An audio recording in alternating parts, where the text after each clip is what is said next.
मुख्यमंत्री माझी शाळा सुंदर शाळा अभियान टप्पा 2 शासनातर्फे सुरू करण्यात आला आहे। या अंतर्गत अमरावती शहरात एकदिवसीय कार्यशाळा आयोजित करण्यात आली होती। यात सर्व माध्यमांच्या आणि सर्व व्यवस्थापनाच्या शाळांचा सहभाग तसंच अभियानाची व्याप्ती या संदर्भात मान्यवरांच्या वतीने मार्गदर्शन करण्यात आलं। महाराष्ट्र शासन शालेय शिक्षण आणि क्रीडा विभाग विभागीय शिक्षण उपसंचालन कार्यालय अमरावती विभाग अमरावतीच्या वतीनं मुख्यमंत्री माझी शाळा सुंदर शाळा अभियान टप्पा 2 सुरू करण्यात आला आहे। या अंतर्गत अमरावती शहरातील ज्ञानेश्वर सांस्कृतिक भवन इथं एक दिवसीय कार्यशाळेचं आयोजन करण्यात आलं होतं। सर्व माध्यमांच्या आणि सर्व व्यवस्थापनाच्या शाळांचा सहभाग तसंच अभियानाची व्याप्ती या संदर्भात मान्यवरांच्या वतीनं मार्गदर्शन करण्यात आलं।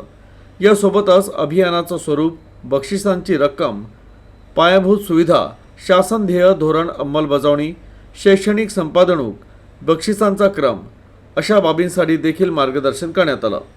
राज्यातील विद्यार्थ्यांना गुणवत्तापूर्ण शिक्षण खात्रीशीरपणे मिळावं याकरता राज्याच्या शिक्षण विभागाच्या वतीनं विद्यार्थी गुणवत्ता विकास महाअभियान राबवलं जात आहे।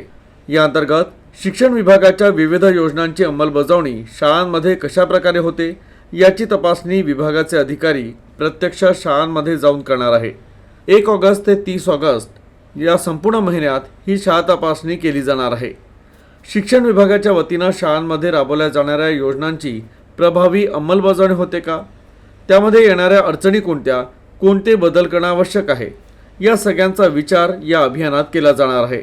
अभियानाच्या पहिल्या 20 दिवसात शाळांना भेटी देणे आणि नंतरच्या 6 दिवसात आवश्यकतेनुसार उपाययोजना करणे आणि अखेरच्या काही दिवसात उपाययोजनांच्या अंमलबजावणीची खात्री करणं असे विविध टप्पे ठरवण्यात आले आहे।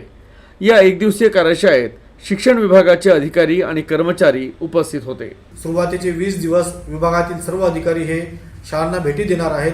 भेटी देऊन त्या शाळांना ज्या चांगल्या बाबी आहेत त्यासाठी त्यांचं अभिनंदन करून त्या शाळांमध्ये सुधारणा करण्यासाठी जिथे आवश्यकता आहे तिथे मार्गदर्शन करणार आहेत। सुरुवातीच्या 20 दिवसानंतर शेवटच्या 6 दिवसामध्ये यात पुन्हा एकदा त्यांना कुठे सुधारण्याची संधी आहे त्याबाबत त्यांना मार्गदर्शन करण्यात येणार आहे आणि शेवटच्या 4 दिवसामध्ये दिलेल्या सूचनांप्रमाणे अनुपालन झालेलं आहे किंवा नाही याचा आढावा संबंधित अधिकारी घेणार आहे।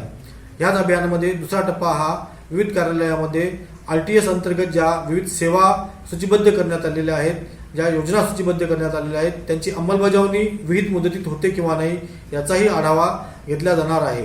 ह्या कालावधीमध्ये प्राप्त होणाऱ्या अर्जांवर ह्याच कालावधीत निकाल लावून त्यांना आवश्यक त्या सेवा पुरवण्याचं बंधन घालण्यात आलेलं आहे।